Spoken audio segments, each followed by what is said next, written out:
La ricchezza della Valpolicella è data sia da un aspetto geografico, il fatto che si trovi proprio a Verona, a nord di Verona, tra il lago di Garda e le colline della Lessinia,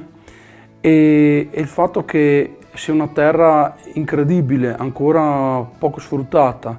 un terreno calcareo che ricorda un po' i terreni della Borgogna, un vitigno tra i quattro, la Corvina, che ricorda un pino nero selvatico, e qualcosa di unico, perché questi quattro vitigni maturano nello stesso momento, quindi noi possiamo mescolare proprio le viti all'interno dello stesso vigneto, e con lo stesso vigneto siamo in grado di produrre quattro tipologie di vino: un vino dolce, un vino importante come l'Amarone, un vino da tutto pasto come un Valpolicella classico, un Valpolicella superiore, un ripasso, e questo secondo me fa grande questa zona. Vivere in Valpolicella è bellissimo, passiamo dal vigneto,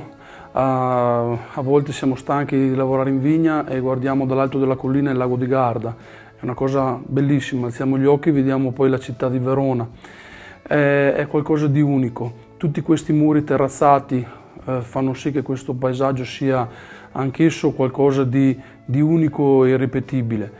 Lavorare in Valpolicella significa anche lavorare molto, perché per produrre tutte queste tipologie di vino la cantina lavora sempre, a settembre-ottobre per il Valpolicella, a gennaio per l'Amarone, febbraio per i ripassi e a marzo per i Reciotti, il vino dolce. A me piace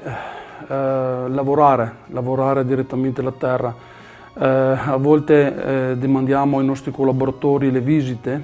perché a noi piace toccare con mano la vigna, toccare con mano l'uva in cantina quando lo appoggiamo, sentire i profumi della fermentazione e decidere poi i sapori dei vini quando spilliamo il vino dalle botti. Credo che la Valpolicella sia nel nostro DNA, noi siamo nati qui, siamo delle famiglie contadine, delle famiglie che lavorano e preservano non solamente la cantina ma il paesaggio intero.